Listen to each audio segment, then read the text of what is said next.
When this 93-year-old man started working at a local supermarket, he caused a lot of confusion.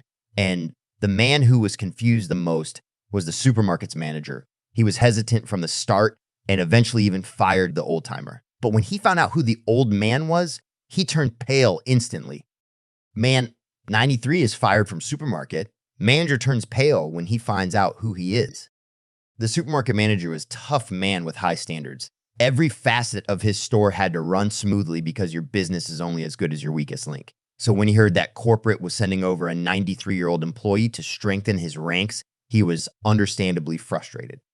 When the old man stepped into the store for the first time, manager Matt already had significant concerns. The man looked frail and moved around the store at a slow pace. How is this man ever going to keep up with the demanding tempo of a day-to-day shift? Matt said as he eyeballed the man, and pretty soon the manager's words were confirmed. The old man named Charles was beyond slow. He worked at his own pace, restocking items almost 4 times as slowly as the other employees, not to mention the minor mistakes that kept happening. That's why it wasn't long before Charles was on the manager's radar.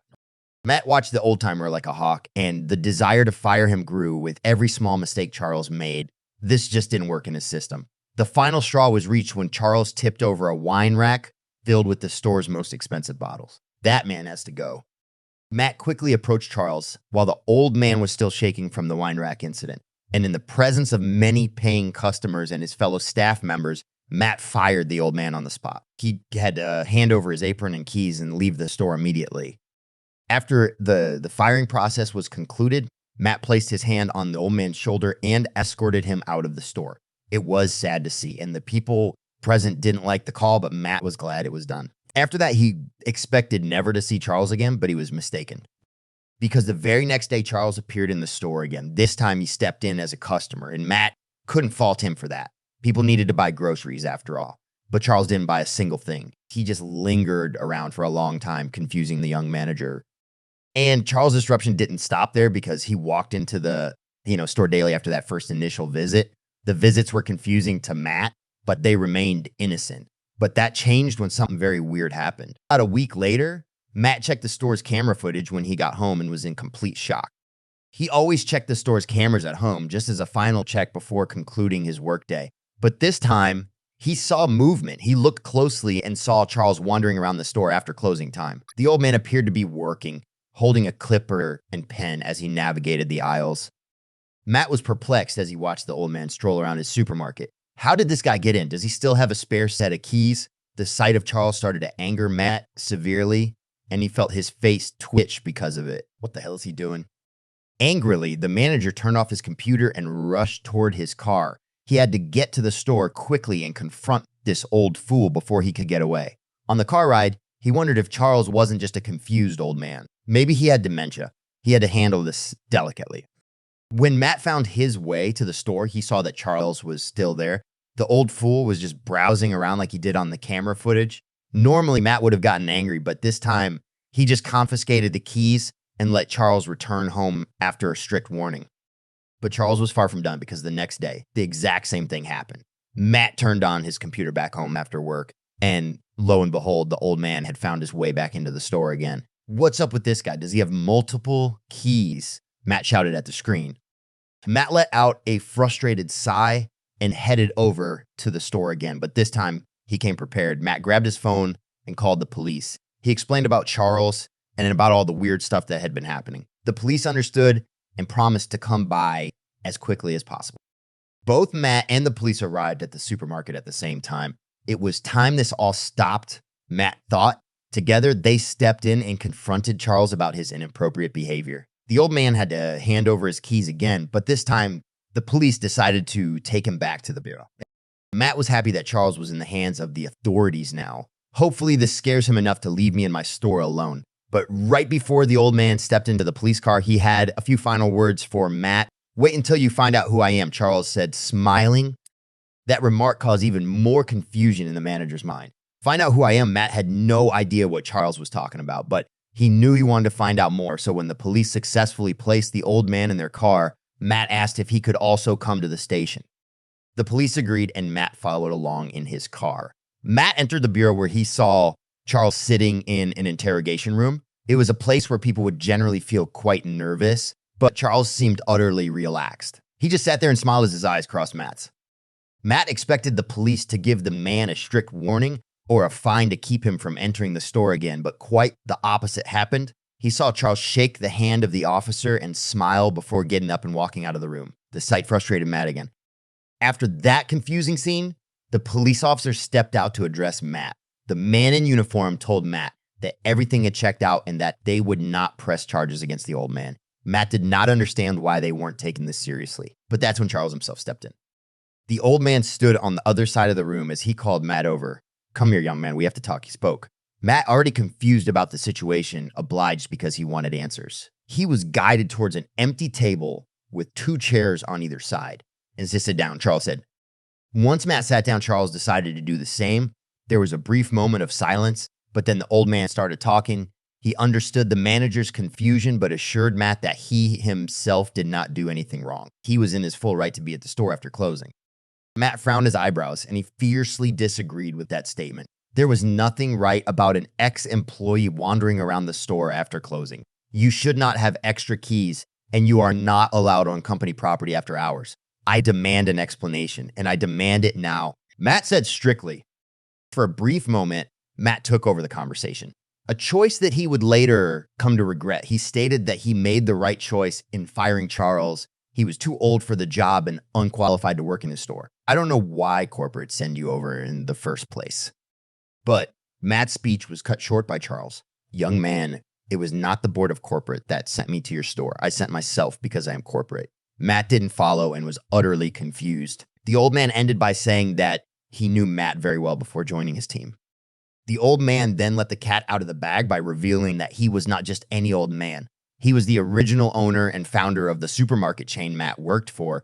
And as CEO, he was still very much involved in the business he started all those years ago. "But what did you mean when you said you knew me well?" Matt asked the owner carefully. The owner's face didn't move a muscle. He said that during Matt's reign as manager, he received an alarming number of complaints about his style of management. But before passing judgment, he wanted to witness it for himself. So as a result of these complaints, I enrolled myself as an employee at your supermarket. And I must say that I can't argue with the complaints I received about you witnessing your behavior firsthand. I can only say that I'm very disappointed. The owner's remarks scared Matt to his core. Matt was in shock after hearing about the old man's big reveal. And even more so when he heard why he transferred himself, Matt realized he was in big trouble and felt his body shiver accordingly. With trembling hands and a shaky voice, he asked, "WW, what were the complaints, sir?" The owner scraped his throat and said that the list seemed never ending. Almost every employee who worked for Matt over the last year said they hated working for him. The managerial style was inhumanely strict and uncompromising. And we have the yearly company survey to prove that fact, Charles said. But those were just the numbers from like company broad survey. What really struck Charles hard were the complaints employees sent him personally. And the first one came almost immediately after Matt became manager. Charles stated that the first woman to complain was Becky from the bakery. Becky mailed the owner a little over a year ago. She complained about the fact that Matt made her work long hours. "I was working well over 2 hours extra every day. He was demanding and didn't even let me have a break after working 6 hours straight." But the worst part was yet to come. Because even though she complained about the extra hours, she mostly stayed quiet. But when he refused to let her go home at a normal hour so she could see her daughter's dance recital, Becky had enough. She stood up and got out. As a result, Matt threatened to fire her and eventually downgraded her paycheck. And that was just the first of your many transgressions, young man, Charles said with a frown on his face. Inside reports show that you repeatedly yell at staff members in front of customers for making minor mistakes. And to prove that point, we even received a phone call from one member about that exact problem. A young boy named Tim Garver called into the office just over a month ago. The boy was just 15 years old, and you belittled him for dropping a carton of milk, not just in person, but in front of a fully packed store. The boy called corporate crying, saying you humiliated and demoralized him.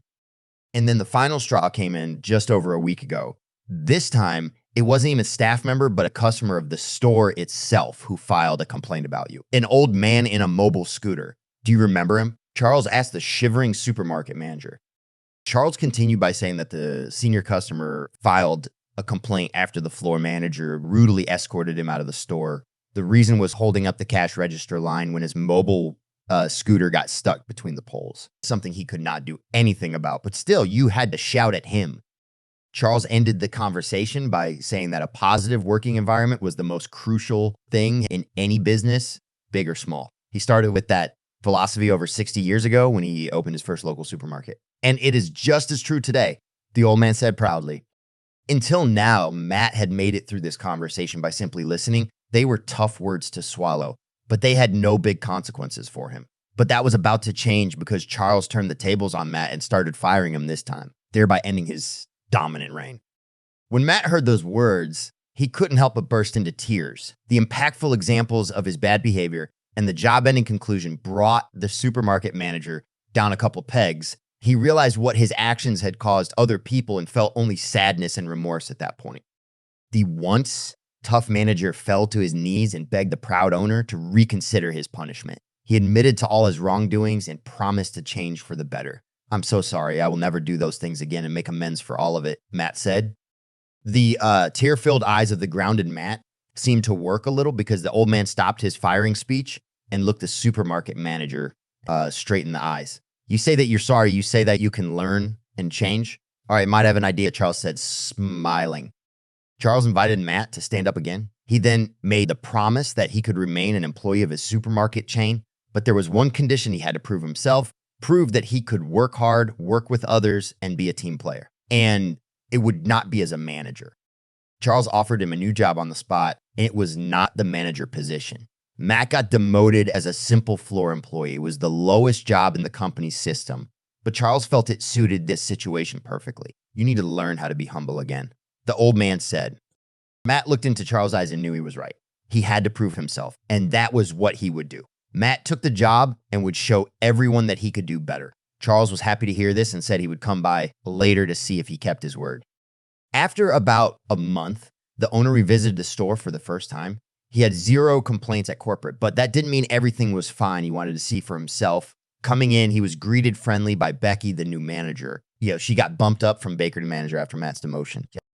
Charles shook her hand and asked how things were, but mostly he was interested in Matt's role in the store. "Is he adjusting well? Is he causing any trouble?" Charles asked, but to his surprise, he got a positive response. Becky told Charles that Matt's attitude made a complete 180. Becky continued by saying that Matt was a bit reluctant at first. He complained and was having a hard time adjusting to his new role, but at one point, it just clicked and he has not looked back since. Matt worked hard and in the effort. He even became friends with some coworkers. And after about a year of hard work, dedication, and positive attitude, things were looking up for Matt again. He even got his old job back and now ran the store together with Becky as co-managers. But this time he did it with a smile. Promoting teamwork and good company values,